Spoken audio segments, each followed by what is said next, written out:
என்னுடைய தம்பி இருக்காங்க, சிங்கம்புலி நடிச்சிருக்கிறாரு.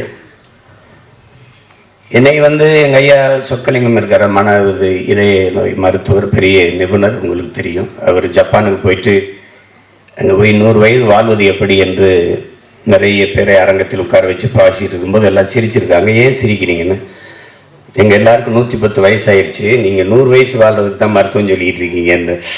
எப்படின்னு கேட்டோன்னே, எப்படி உங்களால் இவ்வளோ உற்சாகமாக 110 வயசு வரைக்கும் வாழ முடியுதுன்னா, முதலில் எங்களுடைய மொழி, அவர் சொன்னது எங்களுடைய மொழி, அதுக்கப்புறம் எங்களுடைய இயற்கையை நேசித்து இயற்கையின் பிள்ளைகளாக நாங்கள் வாழ்வது 2, 3வது மன மகிழ்ச்சி. அப்படின்னு என்னை சந்திக்கும் போதெல்லாம், நீ உன்னுடைய 100வது வயதில் தான் என்னிடத்தில் மருத்துவத்துக்கு வர வேண்டும் என்று எனக்கு அறிவுறுத்துவார். அவர் என்னிடத்தில் ஒன்று சொன்னார், சிமான், உன்கிட்ட எல்லாம் இருக்குது, உன்னுடைய பேச்சை கேட்டு தான் நானே உற்சாகம் அடைந்துக்கிறேன். உன்கிட்ட மொழி இருக்குது, என்கிட்ட மொழி இருக்குது, உன்கிட்ட இயற்கை இருக்குது, என்கிட்ட இருக்குது, ஆனால் நீ மகிழ்ச்சியை மட்டும் வச்சுக்கணும், அது சாத்தியப்படும் நினைக்கிறீங்களான்னு நான் கேட்டேன். அது சொன்னார், அந்த மகிழ்ச்சி தான் ரொம்ப முக்கியமாடா உனக்கு அப்படின்ட்டு. அப்போ அந்த மகிழ்ச்சி எனக்கு வேணும்னா ஒரே ஒரு ஆள் தான் எனக்கு உலகத்தில் வேணும், அது என் தம்பி சிங்கம்புலி மட்டும் என் பக்கத்தில் இருந்தால் போதும். அவன் இருந்தான்னா நீங்கள் எந்த நோயும் வராது உங்களுக்கு. அப்படி ஒரு ஆள் விண்ணூர்தி நிலையத்தில் மதுரையில் நான் தனியாக அவன்கிட்ட எப்பவும் சிக்கிறது இல்லை, நாங்கள் ஒரு கூட்டமாக தான் சிக்குவோம். அது குறிப்பாக நானே என் தம்பி பாலாவும் தான் சிக்குவோம். அன்றைக்கி தனியாக விண்ணூர்தி நிலையத்தில் மாட்டிக்கிட்டேன். எல்லாரும் தூர இருப்பாங்க, வருவாங்க, படம் எடுப்பாங்க, நான் இருப்பேன். இவன் பேச ஆரம்பித்தா நான் கண்ணு கலங்கி கண்ணீர் கொட்டுது, சிரித்து உருள்றேன், இங்கே சாயிறேன் அங்கே சாயிறேன். மொத்த விண்ணூர்தி நிலைமை என்னையே பார்க்குது, யாரை என்னடா ஆச்சு, என்ன பண்ணுறாரு இவர் அப்படின்ட்டு. அவ்வளவு நகைச்சுவையாக பேசக்கூடியவன். அவனோடு அவன் அருகில் இருந்தாலே பசியும் தெரியாது, ஒன்றும் தெரியாது, அப்படி ஒரு கலைஞனவன். அவனெல்லாம் பங்கேற்றிருக்கிறது எனக்கு ரொம்ப பெருமை. நம்மளுடைய பெருமதிப்பிற்குரிய காவல்துறை உயர் அதிகாரி தினகரன் அவர்கள், அவருடைய உடல் ஒழுங்கை போல அவர் பேச்சும் ஒரு அழகாக ஒழுங்காக அமைந்திருந்தது. ஏன்னா அவர் சட்டம் ஒழுங்கு இல்லையா, அதனால் எல்லாமே ஒழுங்காக இருக்கணும். இவ்வளவு நேரம் அவருடைய நேரத்தை நம்மோடு செலவிட்டிருப்பது, என்னுடைய நேரத்தை செலவிட விடுங்கள். ஏன்னால் இது என்னுடைய பேரன்பு. திரையுலகம்ங்கிறது என்னுடைய பேரன்பு. இப்போ நான் செய்துக்கிட்டு இருக்கிறது இது ஒரு வம்பு, அதில் செய்துக்கிட்டு இருக்கிறேன் அந்த வேலையை. இப்போ எல்லாத்துக்கும் மேலே எங்கள் அப்பா கங்கை அமரன் அவங்க தான் இங்கே மிகுந்த பெருமைக்குரியவர்கள். சில இது எங்கள் அப்பா நம்ப முடியாத ஒரு ஆளுமைன்னு இருக்கும். இவராது அப்படின்னு கேட்பாங்கல்ல, அப்படிப்பட்ட ஆள் அவர். நீங்கள் வாழ்வை மாயம்னு ஒரு திரைப்படத்தை நீங்கள் பார்த்தீங்கன்னா, அந்த படத்துக்கு எங்கள் இசையமைப்பாளர் பேரை மட்டும் பார்க்காம நீங்கள் பார்த்தீங்கன்னா, யாருமே இவர் தான் இசையமைச்சிருப்பாருன்னு இந்த திரையரங்கில் யாரும் சொல்ல மாட்டீங்க. மிகச்சிறந்த இசையை வழங்கியிருப்பாங்க. அது அந்த இசையை அந்த பாடலை நாங்கள் படிக்கும்போது என்னுடைய நண்பர்கள்லாம் அதை பாட்டு போட்டியில் பாடுவாங்க. வந்தனம் அந்த பாட்டெல்லாம் பாடின நினச்சி பார்க்க முடியாது. அந்த நீலவான உடையில் அந்த பாட்டெல்லாம் அப்பா. அப்புறம் வாழ்வே மாயம் ஒரு தத்துவம், வாழ்க்கை தத்துவம். வாலி ஐயாவும் அப்பா ஜேசஸ் அந்த இணைவில் உச்சக்கட்ட காட்சியில் பாட்டை போட்டு உட்கார வைக்க முடியும்னு ஒரு இசையமைப்பாளர் நிரூபிச்சிருக்காருன்னா யாராவது சொல்லுங்க. கிளைமாக்ஸ் சண்டை தானங்க எடுப்பீங்க, என்னப்பா சண்டை தானே எடுப்பீங்க நீங்கள். அதுவும் அண்ணன் கமலஹாசன் மாதிரி ஒரு நடிகரை வச்சுக்கிட்டு மரணப்படுக்கையில் படுத்திருக்கிற ஒருத்தனை வச்சு பாட்டை போட்டு படத்தை உட்கார வச்சிட முடியும்னா அது எங்கள் அப்பாவால் முடியும்னு காட்டியிருப்பாப்புல. அதெல்லாம் பெரிய பெரிய சாதனை தான். எல்லாரும் உச்சக்கட்ட காட்சி வந்துருச்சு, அப்புறம் 2வது சண்டை ஆரம்பிச்சு அப்படி போய் பரபரப்பாகணும்.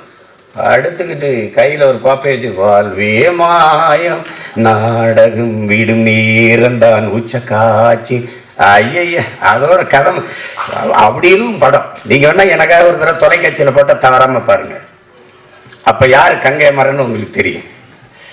பாடல்கள்லாம் சில பாடல்கள்லாம் எழுதியிருப்பாங்க. நீங்கள் இதெல்லாம் கண்ணதாசன் எழுதியிருப்பார், இதெல்லாம் வாலி எழுதியிருப்பார், இதெல்லாம் புலமை பற்றி எழுதியிருப்பாருன்னா அதுக்கு மேலே ஒரு அப்பன் எழுதியிருப்பான். அதான் எங்கள் அப்பன் கங்கை மரன் அப்படியே எழுதியிருப்பாரு நினைக்கிறீங்க. ஒன்றும் இல்லை, மண்ணில் இந்த காதலன்றி யாரும் சும்மா பேருக்கு பாவலர் வரதராசன் போட்டாங்க பெரிய ஒரு பேரை.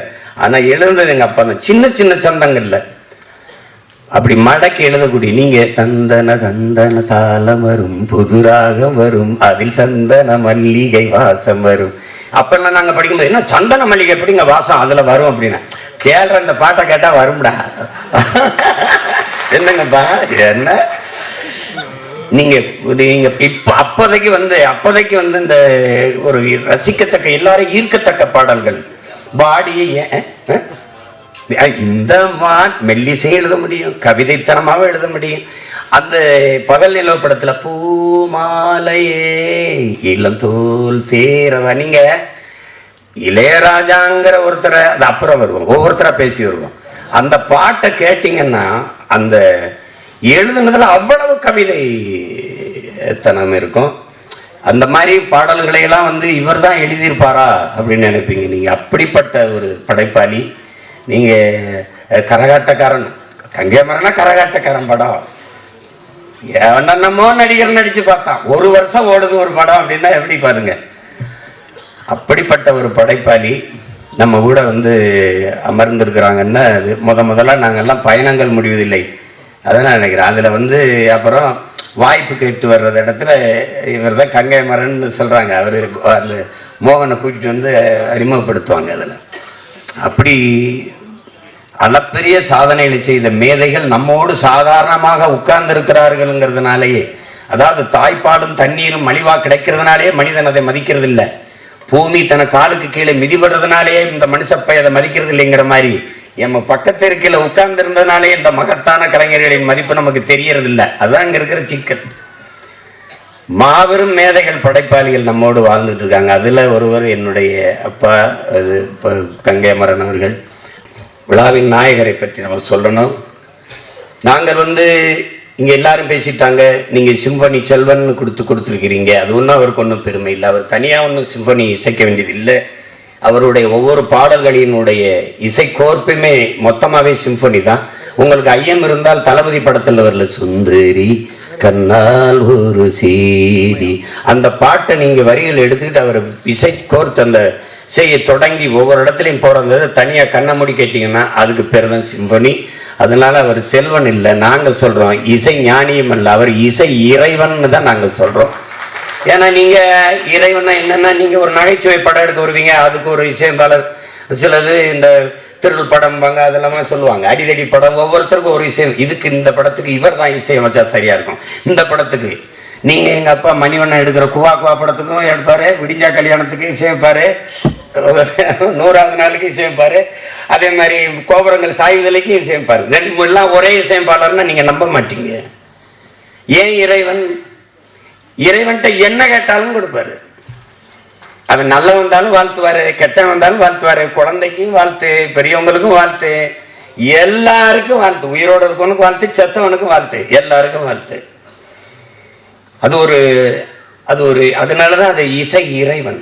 அது அதில் அதுக்கு கீழே ஒன்றும் சொல்கிறதுக்கு இல்லை. அது அவரை பொறுத்த வரைக்கும் நாங்கள் சின்ன பிள்ளைய படம் பார்க்க போகும்போது, அப்போ நான் வாழ வைப்பேன்னு நினைக்கிறேன், அந்த படத்தில் பார்க்குறோம். அப்படியே எங்கள் ஊரில் பார்க்கும்போது இசை இளையராஜாங்கும் போது மொத்த பேரும் கைதட்டினா. அன்னைக்கு தான் பார்த்தேன், கதாநாயகனுக்கு விழாத கைதட்டு ஒரு இசையமைப்பாளர் பேருக்கு விழுகுதுன்னா, அந்த மாதிரி ஒரு பெயர் இசையமைப்பாளர் பேர் போடும்போது தமிழ் திரையுலகில் கரவொளி எழுந்ததென்றால் அது இந்த நாட்டில் வரலாறு. இளையராஜா என்கிற ஒரு இசை மேதைக்கு தான் அது விழுந்திருக்கு. இளையராஜான்னு பேர் போட்டா கைதட்டான். அதான் எங்கள் அண்ணன் அறிவிதுகுமார் சொன்ன, ஒரு பேரை போட்டா வியாபாரம் ஆயிடும். எடுத்தோடனே கதாநாயகன் பேரை தான் போடுவாங்க. ஆனா இளையராஜாவின் இசையில்னு போடப்பட்டது அவர் வருகைக்கு பிறகுதான். அதை நான் உணர்ந்த தருணங்கள் நிறைய இருக்கு, அதை நிறைய பேசியிருக்கேன், நேர குறைவாக இருக்கு. ஆனால் ஒன்று சொல்லணும்னு நினைக்கிறேன். எங்கள் அப்பா என்னுடைய அன்பு தம்பி மு களஞ்சியம் அவர்கள் இயக்கி எடுத்த படம் பூமணின்னு ஒரு படம். அந்த படம் கோயம்பேடு ரோகிணியில் திரையிட்டு இருந்தாங்க. நான் அப்போ கட்சிலாம் ஆரம்பிக்கல, அப்போ திரைத்துறையில் தான் இருக்கும். நாங்கள்லாம் போய் நண்பர்களோட உட்காந்து பார்த்துக்கிட்டு இருந்தோம். பார்த்துட்டு இருக்கும்போது படம் ஓடுது. அதில் அண்ணன் முரளி, எங்கள் அப்பா மணிவண்ணன் இதெல்லாம் நடிச்சிருந்தாங்க, தேவையானிலாம் நடிச்சிருந்தாங்க. ஒளிப்பதிவுலாம் நல்லா இருந்தது. அப்போ படம் போயிட்டு காட்சியெல்லாம் போயிட்டுருக்கு. அதில் முரளி அண்ணன் தேவையானியை திருமணம் செஞ்சுட்டு ஒரு இதில் அவங்களுக்குள்ள சின்ன பிரச்சனை. அப்போ வண்டியில் கூட்டிகிட்டு வர்ற மாதிரி வண்டியில் காட்சி பதிவாகிறது எப்படி இருக்குது அப்படின்னா, பெரிய ஆடம்பரமான பின்புலம் மாற்றங்கள் இல்லை, நடன அசைவுகள் இல்லை, ஒன்றும் இல்லை. வண்டி ஒரு வண்டியில் உட்கார வச்சுட்டு கதாநாயகன் பாட்டு பாடிட்டு வர்றாரு, அவ்வளோதான். அந்த பாட்டு அழகான மாடத்திலே வந்த கிளி இரண்டு அதிலாலோலம் பாடி வரும் சொந்த கிளி ஒன்று காத்திருந்த சின்ன கிளி காயம்பட்டு கத்துதடி நேத்து வந்த வண்ண கிளி நெஞ்ச கொத்துதடி தத்தளி அடிமானே தத்தளிக்கும் ஒத்த கிளி தாவுதடி வெட்டு கிளி நிழல் தேடும் கிளி இங்கே நிஜம் காணுமா எம்பாட்டு நெஞ்சி நிற்கும் தாளாட்டு எம்பாட்டு நெஞ்சி நிற்கும் பூங்காற்று தாளாட்டு தாவி வரும் தேனூற்று பொழுது போகணும் எனக்கோ பொழப்ப பார்க்கணும் பொழுது போகணும் எனக்கோ பொழப்ப பார்க்கணும் அடிமானே இது நெஞ்ச துவைக்கிற ராகம் இது. அது என்ன சொல்றாரு அந்த ராகத்துல? நெஞ்ச துவைக்கிற ராகம் இது, நெஞ்சத்துள் வைக்கிற ராகம் இது. அது நெஞ்ச துவைக்கவும் செய்யும், நெஞ்சுக்குள்ள வைக்கிற ராகம் இது. நீங்க நம்ப மாட்டீங்க, அந்த பாட்டு ஒண்ணுமில்ல, அந்த வண்டி இங்கிட்டும் போகுது, பாட்டை முடிச்சு நிறுத்தின உடனே மொத்த திரையரங்க இருந்துச்சு. இன்னும் ஒரு முறை போடுறா ஒன்ஸ் மோர் நான் பாருங்க. அன்னைக்குதான் இசையின் ஆக்கிரமிப்பு, இசையின் ஈர்ப்பு.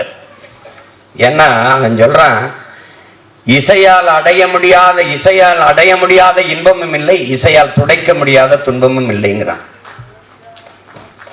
எல்லா நோய்க்கும் ஒரு அருமருந்து இருக்குதுன்னா அது இசைதான். அந்த மருந்தை இந்த மண்ணுக்கு தந்த மகத்தான மருத்துவம் தான் எங்க அப்பா இளையராஜா.